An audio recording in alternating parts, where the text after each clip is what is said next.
ಕುಂದಾಣ ಬೆಟ್ಟದ ಶ್ರೀ ಚನ್ನಕೇಶವ ಸ್ವಾಮಿ ದೇವಾಲಯದಲ್ಲಿ ವಿಶೇಷ ಪೂಜೆ ನೆರವೇರಿಸಿ ನಂತರ ಬೈಕ್ ರ್ಯಾಲಿ ಮತ್ತು ತಮಟೆ ವಾದ್ಯಗೋಷ್ಠಿ, ಸಾಂಸ್ಕೃತಿಕ ನೃತ್ಯದ ಮೂಲಕ ಶೋಭಾಯಾತ್ರೆಯನ್ನು ಕೈಗೊಂಡು ಕೊಯ್ರಾ, ರಾಮನಾಥಪುರ, ಅರುವನಹಳ್ಳಿ ಬೆಟ್ಟದ ತಪ್ಪಲಿನಲ್ಲಿರುವ ಬಸವೇಶ್ವರ ಸ್ವಾಮಿ ದೇವಾಲಯದ ಆವರಣದಲ್ಲಿ ಯಮ್ರಹಳ್ಳಿ ಅವಧೂತ ಸದ್ಗುರು ಸೇವಾ ಮಠದ ಶ್ರೀ ಅವಧೂತ ನರಸಿಂಹಮೂರ್ತಿ ಸ್ವಾಮೀಜಿ ಗೋಪೂಜೆ ನೆರವೇರಿಸಲಾಯಿತು. ನಂತರ ಶ್ರೀ ಭೀಮೇಶ್ವರ ಸ್ವಾಮಿ ದೇವಾಲಯದ ಆವರಣದಲ್ಲಿ ಹಿಂದೂ ಸಮಾಜೋತ್ಸವ ಸಮಾವೇಶ ನಡೆಸಲಾಯಿತು.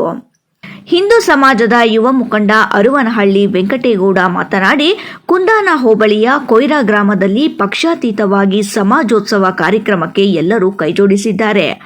ದೇಶದಾದ್ಯಂತ ಹಿಂದುತ್ವ ಹೊಂದಾಗಬೇಕು, ಹಿಂದೂ ಒಂದು ಎಂಬ ಸಂದೇಶವನ್ನು ಸಾರುವುದರ ಮೂಲಕ ಹಿಂದುತ್ವವನ್ನು ಕಾಪಾಡಿಕೊಳ್ಳಲು ಭದ್ರ ಬುನಾದಿಯಾಗಿದೆ ಎಂದರು.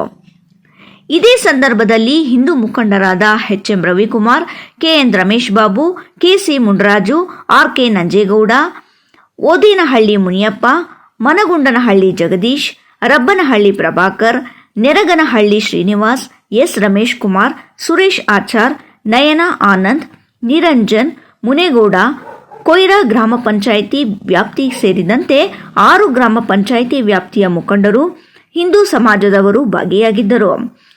ವಿಶ್ವನಾಥಪುರ ಪೊಲೀಸ್ ಬಿಗಿ ಬಂದೋಬಸ್ತ್ ಏರ್ಪಡಿಸಲಾಗಿತ್ತು. ಗ್ರಾಮದಲ್ಲಿ ಮಾಡ್ತಾ ಇದ್ದೀವಿ. ಇದಕ್ಕೆ ಎಲ್ಲ ಪಕ್ಷಾತೀತರಿಗೆ ಎಲ್ಲರೂ ಈ ಒಂದು ಕಾರ್ಯಕ್ರಮಕ್ಕೆ ಕೈ ಜೋಡಿಸಿದ್ದಾರೆ. ಎಲ್ರಿಗೂ ಧನ್ಯವಾದಗಳು ನಾನು ಹೇಳೋಕ್ಕೆ ಇಷ್ಟಪಡ್ತೀನಿ. ಮತ್ತು ಈ ಹಿಂದೂ ಸಮಾಜದಿಂದ ನಮ್ಮ ದೇಶದಲ್ಲಿ ಹಿಂದುತ್ವ ಒಂದಾಗಬೇಕು. ಎಲ್ಲರೂ ಹಿಂದೂ ಒಂದು ಅನ್ನೋ ಒಂದು ಲೆಕ್ಕದಲ್ಲಿ ನಾವು ಒಂದು ಅಭೂತಪೂರ್ವ ಒಂದು ಕಾರ್ಯಕ್ರಮನ ಮಾಡ್ತಾ ಇದ್ದೀವಿ.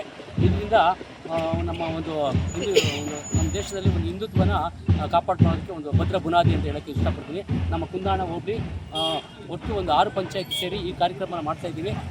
ನಮ್ಮ ಕೊಯ್ರಾ ಗ್ರಾಮ ಪಂಚಾಯತಿ ಇರ್ತಕ್ಕಂಥ ಎಲ್ಲ ಪ್ರಮುಖ ಮುಖಂಡರು ಎಲ್ಲರೂ ಪ್ರತಿಯೊಬ್ಬರು ಈ ಒಂದು ಕಾರ್ಯಕ್ರಮಕ್ಕೆ ಕೈ ಜೋಡಿಸಿದ್ದಾರೆ. ಈ ಒಂದು ಕಾರ್ಯಕ್ರಮ ಯಶಸ್ವಿ ಕಾರ್ಯಕ್ರಮ ಆಗ್ತದೆ ಅಂತ ನಾವು ಹೇಳೋದಕ್ಕೆ ಇಷ್ಟಪಡ್ತೇವೆ. ಹೈದರಾಬಾದ್ ರಾಯಲ್ಸ್ ಕನ್ನಡ, ದೇವನಹಳ್ಳಿ.